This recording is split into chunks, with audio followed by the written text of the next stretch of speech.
the triangle inequality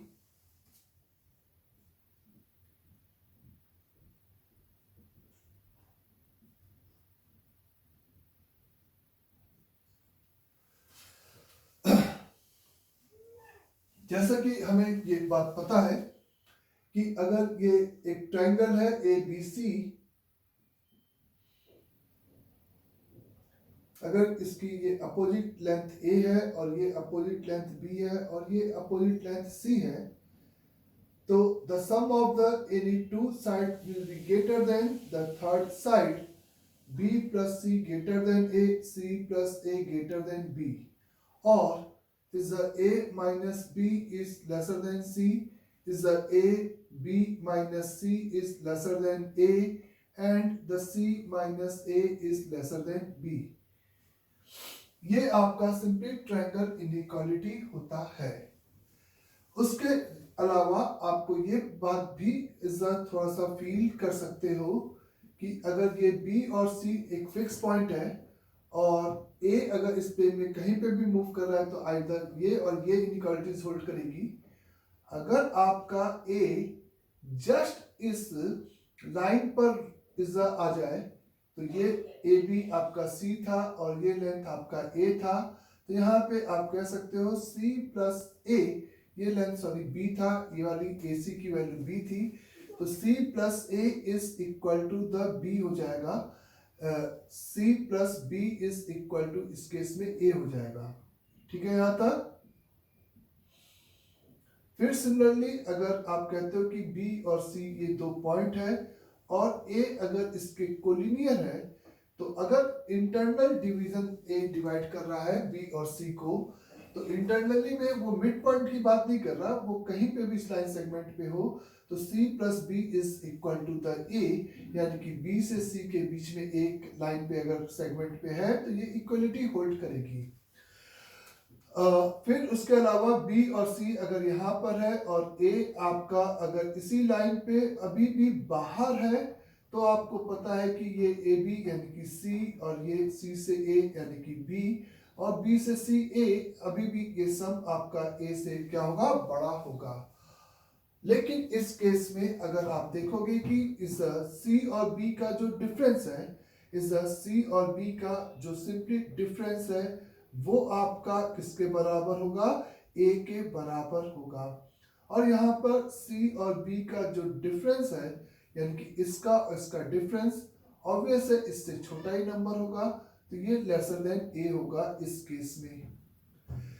तो अगर B और C कहीं पे भी फिक्स्ड है और A इस प्लेन में मूव कर रहा है, तो अगर A आपका इस B और C के लाइन सेगमेंट पे होगा तो B प्लस C की वैल्यू A के बराबर, अदरवाइज कहीं पे भी लाई करेगा तो B प्लस C हमेशा ग्रेटर देन A होगा।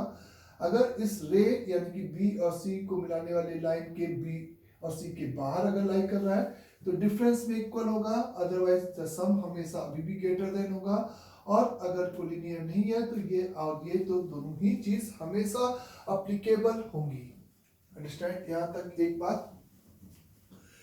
तो इस बात को अगर अपन ने सबसे पहले इस नंबर थ्योरी में बात किया था कि नंबर थ्योरी में अपन ने कहा था कि लेट अज्यूम कि A और B आपके अगर रियल नंबर है, A और B आपके अगर सिंपली रियल नंबर है, तो मेरा सिंपल सा कहना है कि इस A प्लस B का जो मैग्नीट्यूड होगा वो ऑलवेज भी लेसर देन और equal to the mod A plus mod B के होगा, एंड द इक्वल यहां पर the equal sign hold when A and B are is A into B, ऐसे कहा जाए A when A into B is greater than or equal to 0, यानी कि A और B सेम साइन के होंगे, यानी कि उनका प्रोडक्ट पॉजिटिव होगा, या कोई भी एक जीरो हो जाए तो भी यहाँ पे इक्वलिटी क्या करेगी, सिंपली होल्ड करेगी। तो the equal sign will be hold when A dot B is A into B is क्या होगा, ग्रेटर देन और इक्वल टू द 0। तो in general this is always is a for all A and B belongs to the real number, के लिए either laser या equal sign hold करेगा। वहीं पर अगर आप कहते थे कि a माइनस बी दो रियल नंबर का जो डिफरेंस है वो हमेशा इज अ ग्रेटर देन होगा mod of a minus mod of b के होल मॉड से, और यहाँ पर भी इक्वल साइन होल्ड, यहाँ प्लस तो सेम साइन हम बोलते थे, यहाँ माइनस, यहाँ पे डिफरेंस के बीच में भी माइनस, तो the equal sign is a common sense से सोचो कि अपोजिट सेम साइन कर लेंगे तो इधर भी डिफरेंस होगा और इधर तो एब्सोल्यूट डिफरेंस हो ही रहा है, तो the equal sign hold when simply a dot b again greater than और इक्वल टू 0। यहीं पे अगर is a plus b is always आप कह सकते हो कि is a mod of a lesser than और इक्वल टू इस मॉड इज ग्रेटर देन और इक्वल टू, ऐसे लिखोगे ग्रेटर देन और equal to mod a minus mod b का होल मॉड, क्योंकि इधर हमेशा डिफरेंस है और इधर डिफरेंस या सम कुछ भी हो सकता है। सम कब होगा? जब वो सेम साइन के होंगे, और सेम साइन के होने पर इधर आपका एडिशन होगा और इधर सब्ट्रैक्शन, तो एडिशन वैल्यू सब्ट्रैक्शन वैल्यू से डिफरेंस वैल्यू से हमेशा बड़ी होगी। और यहाँ पर आप फिर से मेरे से कहोगे कि the equal sign hold when आपका a एंड b इस कैसा होगा? इधर प्लस और इधर माइनस, तो अपोजिट साइन यानी कि a और b जब लेसर देन और इक्वल टू द 0 होंगे। या सिंपली a माइनस बी का होल मॉड लिखा है, a माइनस बी का होल मॉड लिखा है, और इधर mod of a plus mod of b। ऐसा नहीं कि निगेटिव को निगेटिव है और इधर पॉजिटिव है, तो आप ऐसे समझ सकते हो इधर एब्सोल्यूट एडिशन है, इधर एडिशन और सब्ट्रैक्शन उनके साइन पे डिपेंड करेगा।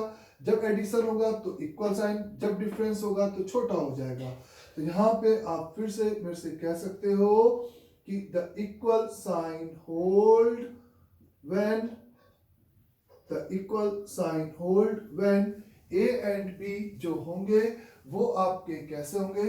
इधर प्लस और इधर निगेटिव यानी कि अपोजिट साइन, तो a इंटू बी जब लेसर देन और इक्वल टू 0, तो इधर आपका माइनस और इधर प्लस, ऐसे याद रख सकते हो कि इस तरह से होता है। करेक्ट सभी को?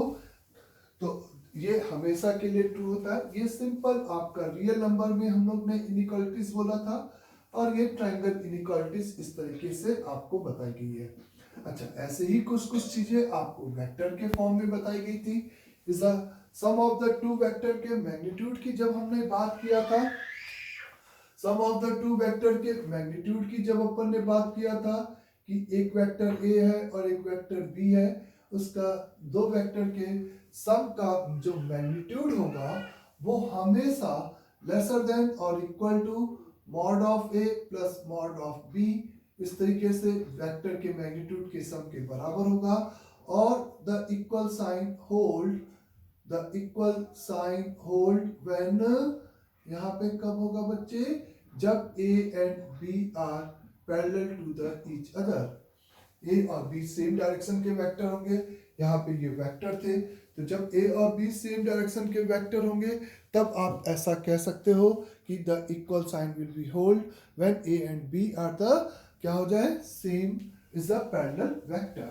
सिमिलरली यहाँ पर again a plus b vector का जो सम है वो हमेशा greater than is the mod of a vector minus mod of b vector के होल मॉड से इज बड़ा होगा, and the equal sign hold when a and b are vector a and vector b are simply anti-parallel, is are simply anti-parallel अगर vectors होंगे तब ये equal sign यहाँ पे होल्ड करेगा बच्चे। सिंपली a वेक्टर माइनस का b vector is lesser than और equal to vector a plus vector b, इस तरीके से लिखा है। तो आप कह सकते हो कि equal sign hold when, again यहाँ पे माइनस यहाँ पे प्लस, तो एंटी पैरेलल के केस में when vector a and vector b are opposite direction के हो तो एंटी सिंपल पैरेलल हो। ये बात सभी को क्लियर।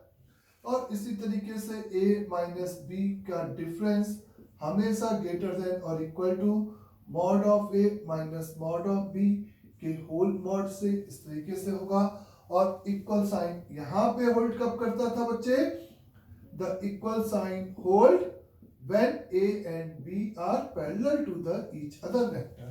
ये अपन वेक्टर के इस टर्म में इस तरह से इनइक्वालिटीज को कंपेयर करते थे। यहाँ पे अगर आपको आप कहते थे कि a और b वेक्टर है, अगर यहीं पे मैं a और b को सिंपली पोजीशन वेक्टर ले लूं तो पोजीशन वेक्टर यानी कि उसका टेल हमेशा कहाँ पे हो गया? ओरिजिन पे हो गया। उसी वेक्टर को हम उसका पोजीशन वेक्टर बोल सकते हैं कि हम पैरेलली शिफ्ट करके टेल को कहाँ पे ले जाए? ओरिजिन पे।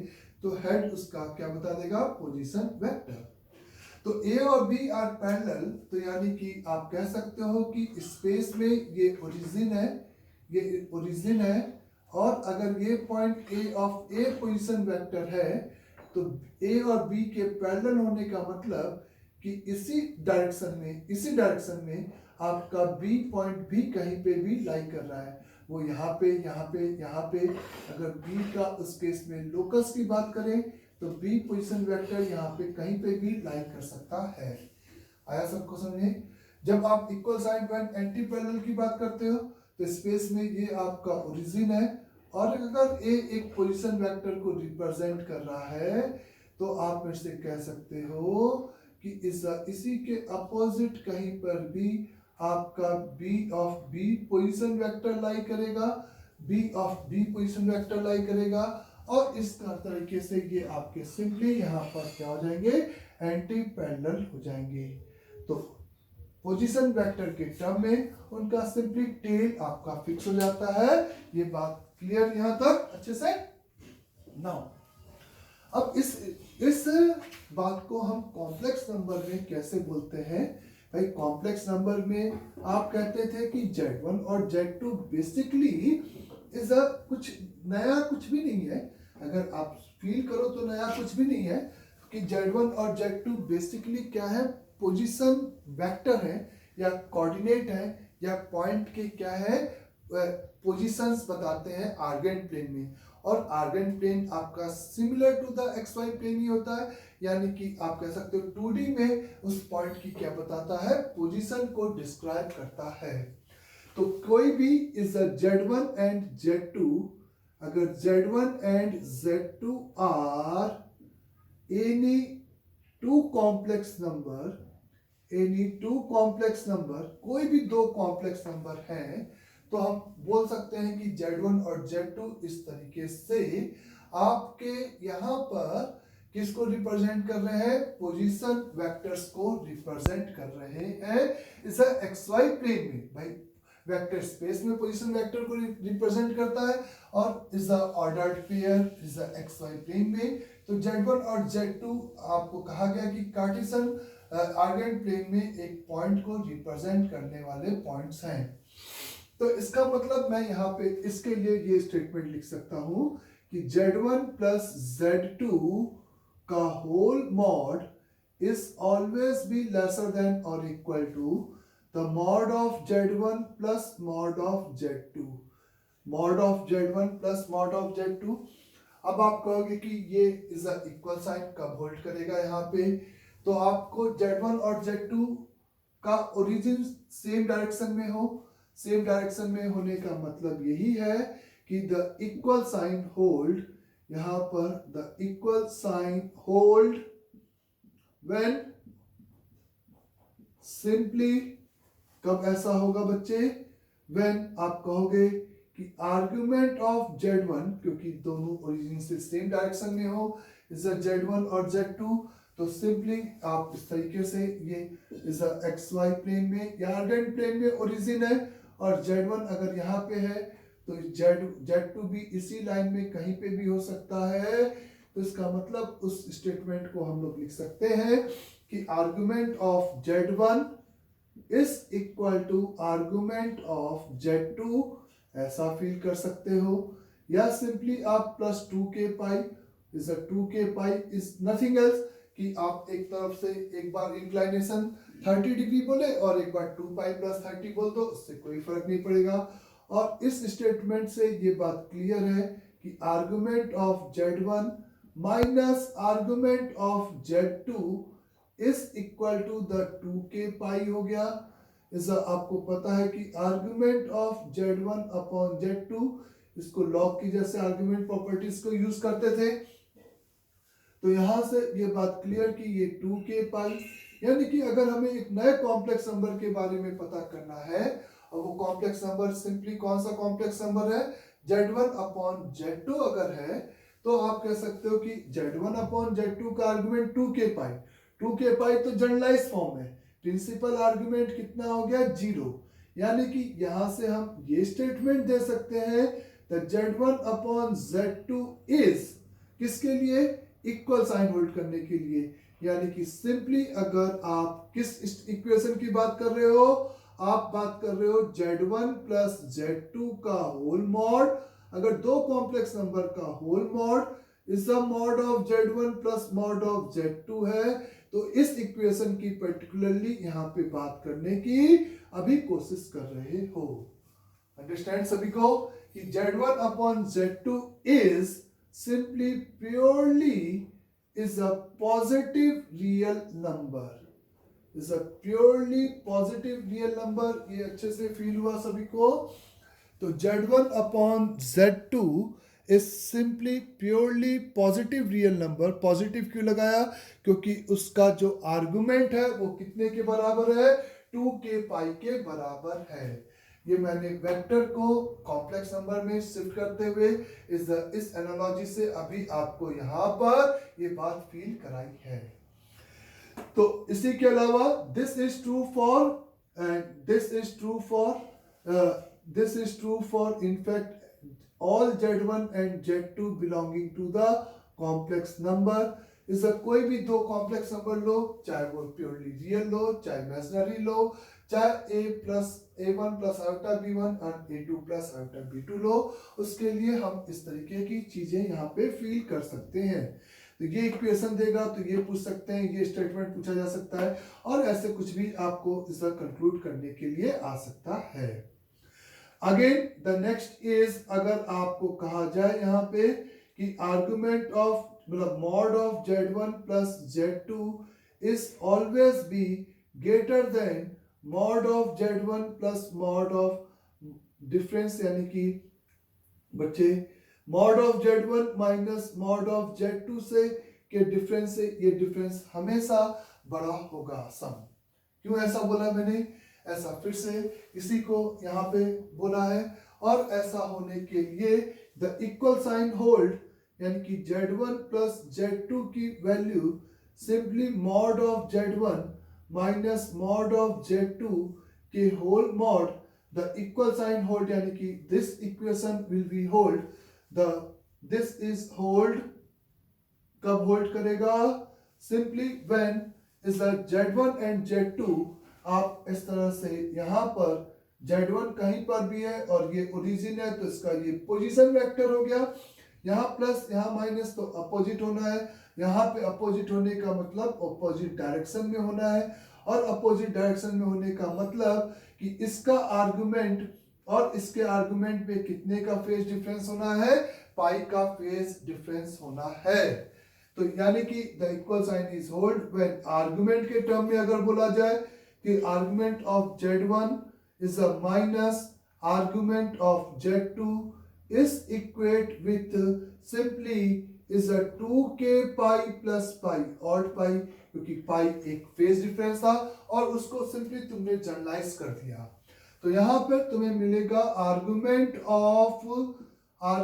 Of Z1 upon Z2 is equal to the 2k plus 1 over pi।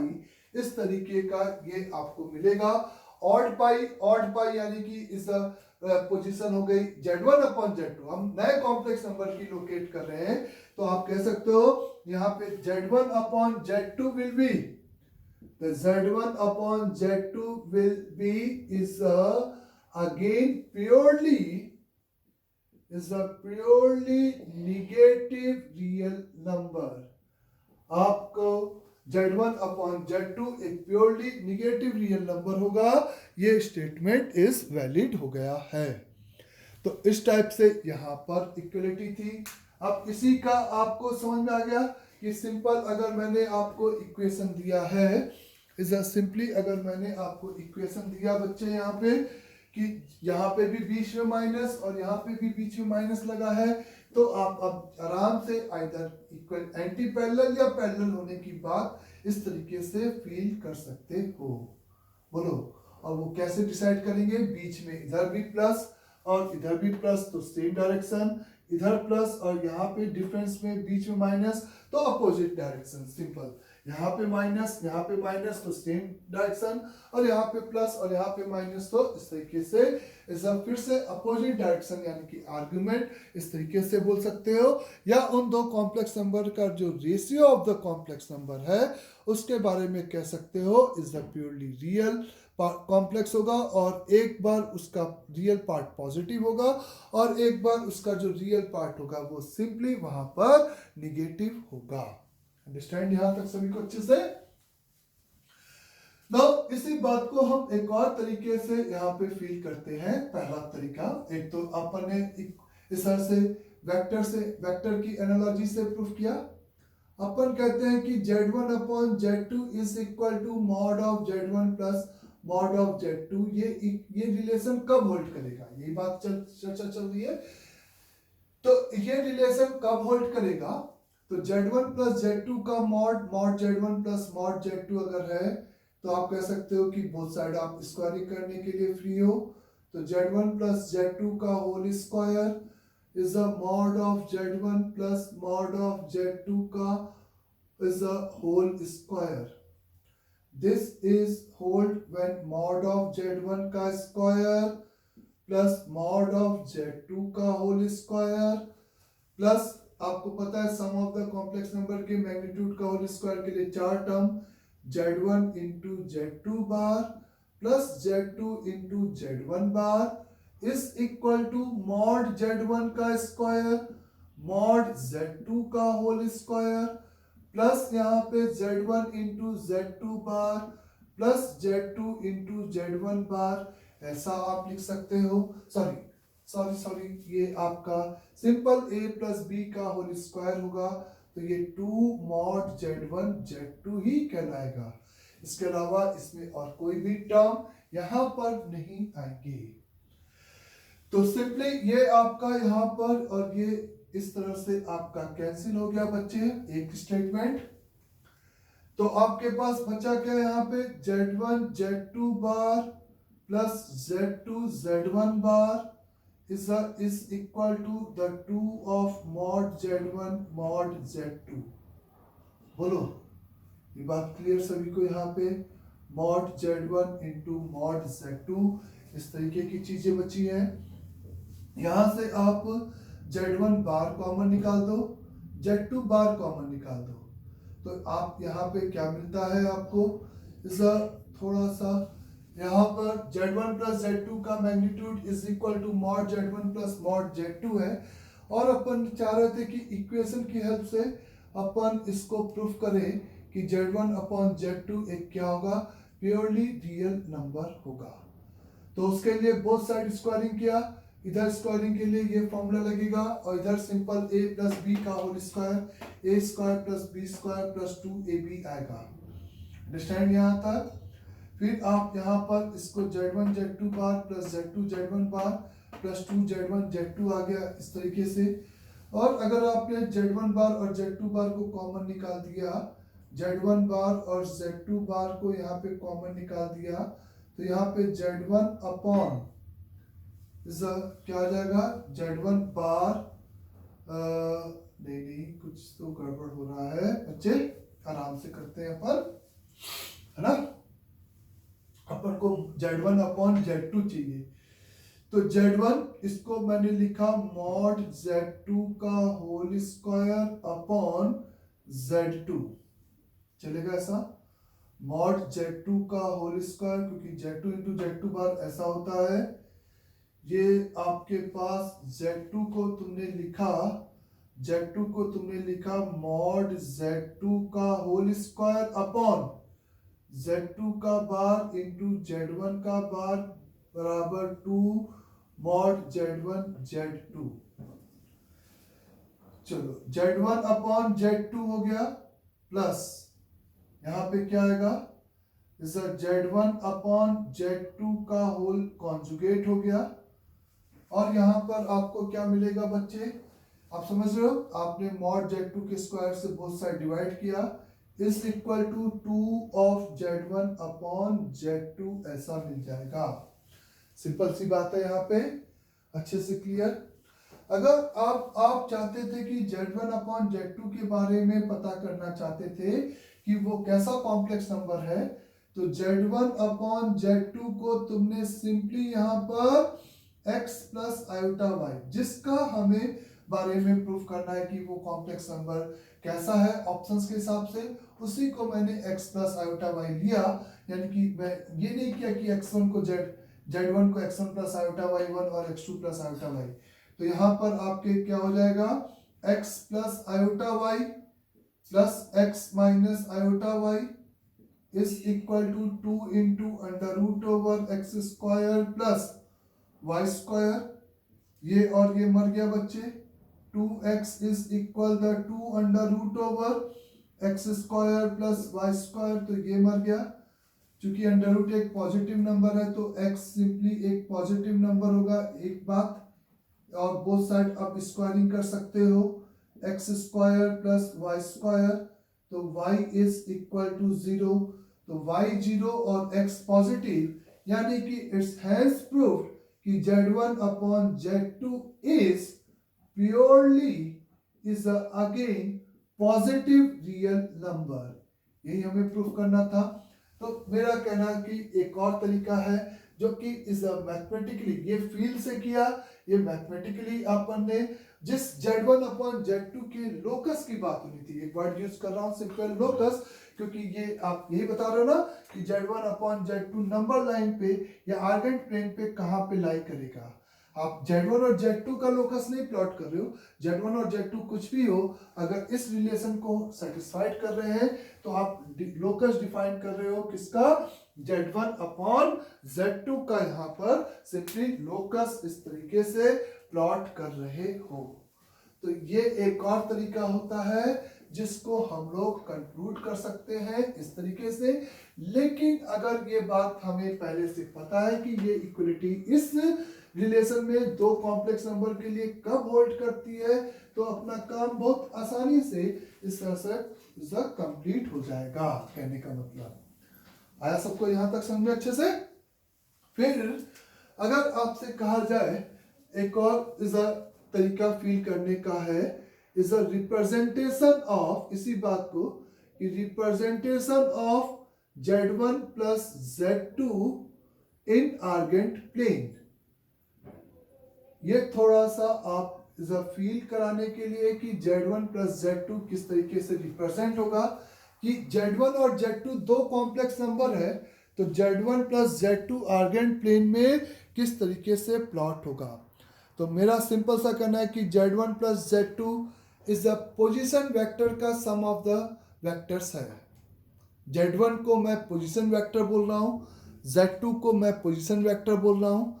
तो Z1 प्लस Z2 अगर पोजीशन वेक्टर है तो आपको पता है कि वो ओरिजिन और Z1 और Z2 को लेकर इस तरीके से इस Z1 Z2 और ओरिजिन को लेकर इस तरह से कंप्लीट किए गए पैरेललोग्राम का यहाँ पर ये फोर्थ वर्टेक्स आपको सिंपली Z1 प्लस Z2 को आर्गेंट प्लेन में प्लॉट करेगा। ये बात क्लियर सभी को कि Z1 प्लस Z2 किस तरह से प्लॉट होगा, क्योंकि इज सिंपली ये A पोजीशन वेक्टर B, तो A plus B origin parallelogram law होता था, यही सिंपल।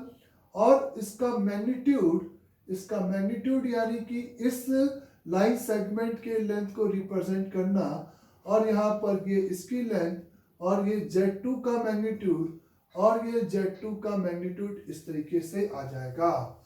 तो आप कह सकते हो कि जितना आप इसको खींचोगे तो ये चपटा होता जाएगा। तो Z1 और Z2 जब एक ही लाइन पे होंगे तब वो जाकर फ्लैट उसके सम के बराबर हो जाएगा। तो ट्रायंगल लॉ से इस ट्रायंगल में मैंने ट्रायंगल इनइक्वालिटीज लगाया। इस ट्रायंगल में मैंने ट्रायंगल इनइक्वालिटीज को अगर अप्लाई किया तो मैं बोल सकता हूं कि Z1 प्लस Z2 का मैग्नीट्यूड हमेशा लेसर देन और इक्वल होगा, यानी कि one of the side is always lesser than the sum of the two side and greater than और equal the mod of Z1 minus mod of Z2 का whole mod. यहाँ पे आप ये समझो कि ट्रायंगल इनइक्वालिटीज के अलावा आप उस Z1 और Z2 के कोलिनियर होने की भी बात कर रहे हो। तो Z1 प्लस Z2 बराबर mod Z1 plus mod Z2 कब होगा? जब अगेन ये पॉइंट आपस में कोइंसाइड हो जाए और सेम डायरेक्शन में हो। तो ये आपका कब होगा? जब argument of Z1 upon Z2 is equal to the 2k pi या 0 प्रिंसिपल आर्गुमेंट के नाम पे, और argument of Z1 upon Z2 is equal to the 2k pi plus pi पर इक्वलिटी इज होल्ड। आई सबको समझे? इस तरीके से आप बोल सकते हो। और इसी से आप Z1 माइनस Z2 को भी रिप्रेजेंट कर सकते हो। अगर आपको आर्गेंट प्लेन पे Z1 माइनस Z2 को रिप्रेजेंट करना है और ये आपका Z1 है और ये सिंपली आपका Z2 है, ये आपका Z1 है और ये आपका यहाँ पे Z2 है। तो Z1 माइनस Z2 को रिप्रेजेंट करने का तरीका वही होगा कि आप पहले माइनस Z2 को प्लॉट करो और उन दोनों के सम को प्लॉट कर दो। माइनस के Z2 को प्लॉट करो और उनके सम को प्लॉट कर दो।